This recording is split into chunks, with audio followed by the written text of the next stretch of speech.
Uribismo, fascismo y uribestialismo. Análisis crítico de una cucuteña que creció en la frontera. Bienvenido a este nuevo espacio de mi canal de YouTube, donde estaré compartiendo con ustedes mis videocolumnas. Y ya sabe, no lo olvide, póngase cómodo y tráigase a su tío uribista. Comenzamos. En medio de todas estas reflexiones, me cuesta comprender cómo quien deja de ser pobre se olvida de lo que esto significa. Se limpia su pobreza con una apariencia diferente en su nueva vida. Se visten diferente, cambian de estrato y se vuelve un ser mezquino que no quiere que otros de su misma procedencia surjan como él. Si la lógica social estuviera acorde a la capacidad de conciencia del cerebro, no existirían pobres, ni trabajadores, ni medianos empresarios de derecha. No existiría clase media de derecha, incluso ni clase alta de derecha. Con la simple lógica humana entenderíamos todos, sin importar el estrato, que estas ideologías políticas donde se niegan derechos y oportunidades deforman por completo la sociedad y la retrasan debido a las grandes brechas de desigualdad.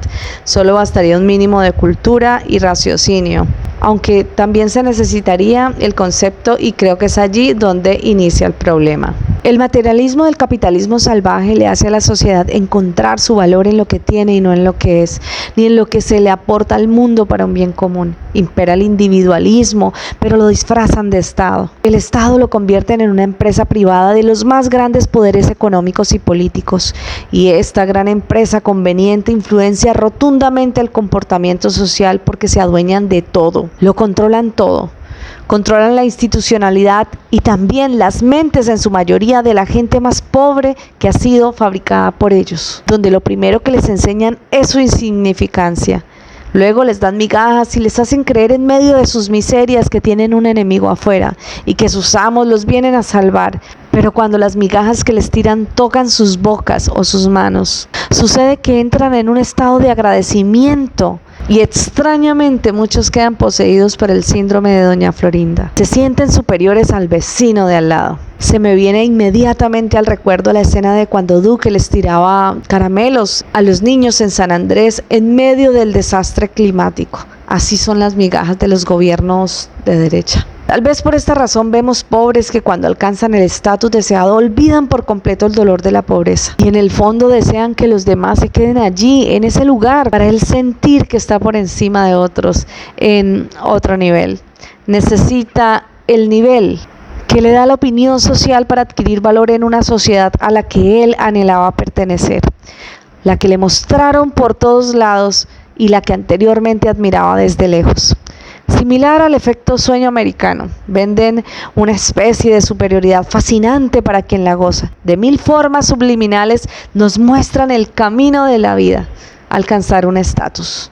Es un bombardeo constante de información. Y como estos sistemas fascistas convierten la felicidad en un catálogo de cosas específicas que el espectador debe conseguir, la gente eso es lo que persigue de forma consciente e inconsciente.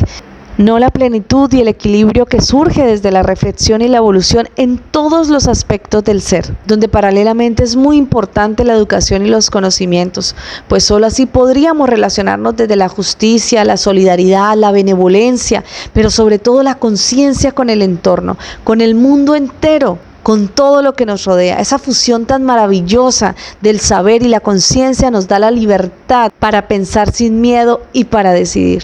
Sin darnos cuenta, los gobiernos arribistas y militaristas convierten el país donde naciste en una soberana selva, donde el pobre es el más débil y los ricos o mega ricos son la especie más fuerte. El pobre, como en una cadena alimenticia, está destinado a alimentar a los más ricos, mientras en sus precarias condiciones sobrevive.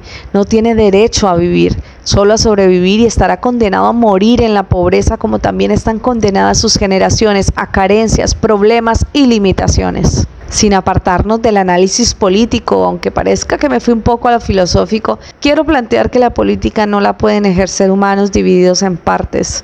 Somos un todo contenido en un solo cuerpo, en un solo cerebro. Si una persona llena de maldad con ideologías clasistas y de superioridad llega al poder por medio de la política, traerá muchas desgracias a su pueblo.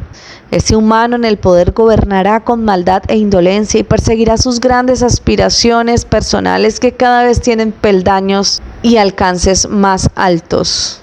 Pues el ego es una vasija que nunca se sacia. sin importarle en lo absoluto si será amado o será odiado, preferirá ser temido.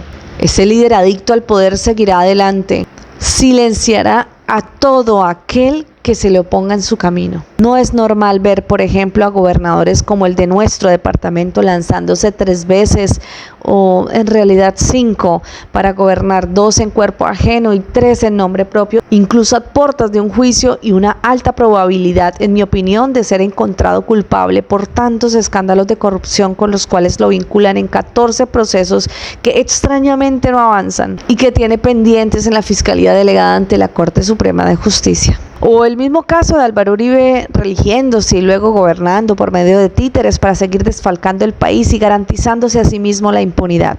Pero me quiero adentrar un poco en la historia sobre las antesalas de grandes revoluciones en el mundo, ya que estos eventos políticos marcaron el camino para el despertar de los pueblos. Y es allí donde entenderemos la maquiavélica estrategia de cómo todos, a pesar de sus diferentes contextos de la época, terminan convirtiendo al pueblo en gente vulnerable y muy fácil de engañar mientras los distraen con explotación, pan y circo.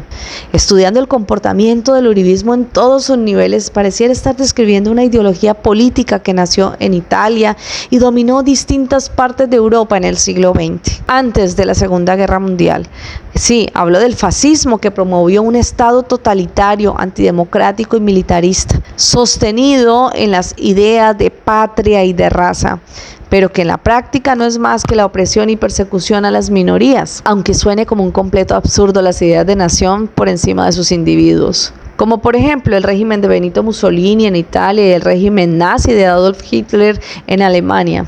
Todo dentro del Estado, nada fuera del Estado, nada contra el Estado, decía Benito Mussolini. Y el líder nazi Joseph Goebbels decía: nuestro partido ha aspirado siempre al Estado totalitario.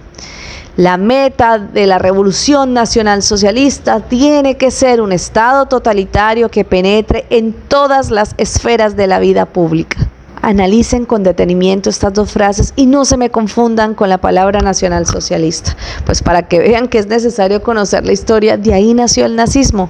Y pues ya saben quiénes fueron los nazis. Imagino también que saben quiénes son los nazis de ahora. Bueno, pues la palabra socialismo que adorna el nacionalismo de Hitler no tiene nada que ver con justicia social. La característica histórica del fascismo es una manifestación política, ideológica de extrema derecha, antiliberal y anticomunista, que se sostenía en la idea de la superioridad de lo colectivo, patria, nación o raza. Esa era la consigna por sobre los derechos individuales. Cualquiera que escuche esto y no entienda de historia piensa que se refiere al bien común, y no es así. El fascismo es donde el Estado se considera superior a los ciudadanos y busca mantener la pureza de la cultura y la raza de las familias más poderosas de la nación. Esta ideología rechaza la democracia y los derechos individuales, busca la abolición de las libertades civiles en aras de la unidad, la disciplina y la seguridad. Se caracteriza por un líder autoritario, militarista y violento, pero muy carismático.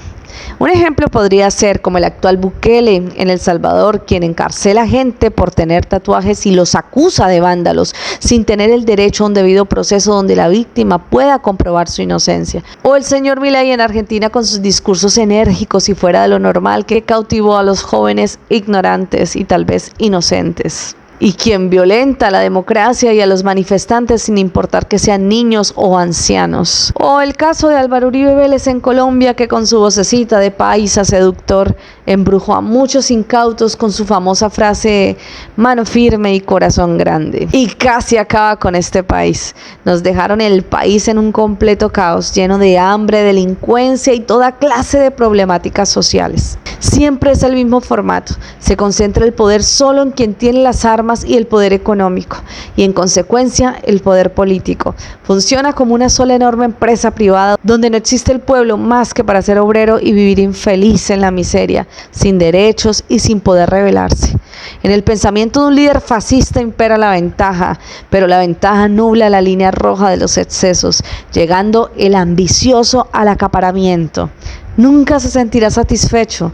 Sienten placer por el dolor del pueblo mientras al mismo tiempo ellos tienen más y más. Esto es como una especie de esclavismo, donde el pueblo vivirá de rodillas sosteniendo a quienes se consideran de mejor calidad que el resto, viviendo como reyes, tal cual como Uribe en el ubérrimo y nuestro norte santanderiano William Villamizar, dueño de extensas tierras y montañas como las del municipio de Chinacota, donde construye lujosas fincas y hoteles con hermosas carreteras y alumbrados para que vayan a pasear las familias de bien, mientras los campesinos de las veredas a sus alrededores mendigan un sencillo puente para tan siquiera sacar sus niños al colegio, para sacar sus pollos o sus cerdos y venderlos en el pueblo. Me parece estar hablando del Imperio Romano, ese que tanto añoró Mussolini. El fascismo de aquellos tiempos buscaba movilizar a la sociedad en contra de un enemigo real o imaginario, externo o interno. Buscan un enemigo para tomarlo como excusa de utilizar las armas contra el pueblo, diciendo que están luchando por el bien común y el orden. Convencen al pueblo que el enemigo es el mismo pueblo.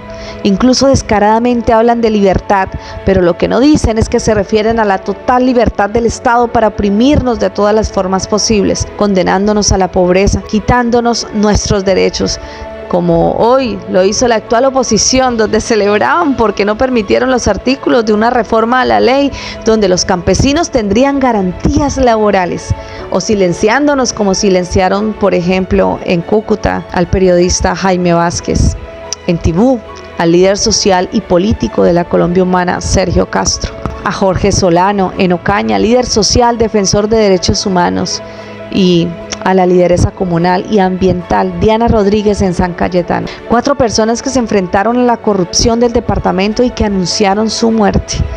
En norte de Santander, todo el mundo sabe quiénes son los dueños de esos muertos, menos la justicia.